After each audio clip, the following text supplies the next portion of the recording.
ಯಾರೆಲ್ಲ ಮಕ್ಕಳಿಗೆ ಊಟ ತಿನ್ಸೋಕ್ಕೆ ಅಥವಾ ಬ್ಯುಸಿ ಇದ್ದೀರಾ ಅಂತ ಮೊಬೈಲ್ನ ಕೊಡ್ತೀರಾ ಅವ್ರಿಗೆಲ್ಲ ಗುಡ್ ನ್ಯೂಸ್ ಇದೆ. 1-2 ವರ್ಷದ ಮಕ್ಕಳಿಗೆ ಅಪ್ಪಿ ತಪ್ಪಿ ನೀವೇನಾದ್ರು ಮೊಬೈಲ್ ಸ್ಕ್ರೀನ್ ತೋರಿಸಿದ್ರಿ ಅಂದರೆ ವರ್ಚುವಲ್ ಆಟಿಸಮ್ ಬಂದು ಬಿಹೇವಿಯರಲ್ ಪ್ರಾಬ್ಲಮ್ಸ್ ಬರುತ್ತೆ. ನಾಳೆ ದಿನ ಅವರು ಮಾತಾಡ್ದಿರನೇ ಇರ್ಬೋದು.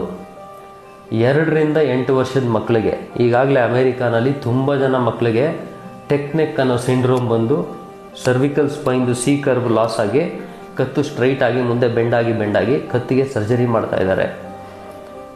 8-15 ವರ್ಷದ ಮಕ್ಕಳಿಗೆ ನಿಮ್ಗೆ ಈಗಾಗಲೇ ಗೊತ್ತವ್ರು ಎದ್ದು ಎಲ್ಲೂ ಆಚೆನೇ ಹೋಗ್ತಾ ಇಲ್ಲ, ಅವ್ರು ಯಾರ ಜೊತೆನೂ ಮಿಂಗಲ್ಲೂ ಆಗಲ್ಲ. ಇದು ಮುಂದಿನ ಜನ್ರೇಷನ್ ಮೇಲೆ ತುಂಬ ಡೀಪ್ ಇಂಪ್ಯಾಕ್ಟ್ ಮಾಡುತ್ತೆ. ಯೋಚನೆ ಮಾಡಿ, ಎಲ್ಲ ಹುಚ್ಚರನ್ನ ಕ್ರಿಯೇಟ್ ಮಾಡಬೇಡಿ. ಮಕ್ಕಳಿಗೆ 18 ವರ್ಷ ಆಗೋವರೆಗೂ ಮೊಬೈಲ್ನ ಕೊಡಬೇಡಿ. ಅವರು ಬೆಂಡಾಗಿ ನೋಡ್ತಾ ಇದ್ದಾರೆ, ಅವ್ರ ಸರ್ವಿಕಲ್ ಸ್ಪೈನು ಬೆಂಡ್ ಆಗ್ತಿದೆ. ಮುಂದಿನ ಪೀಳಿಗೆ ಎಲ್ಲ ಬೊಕ್ಕೊಂಡೇ ಓಡಾಡ್ತಾರೆ ನೆಲ ನೋಡಿಕೊಂಡು.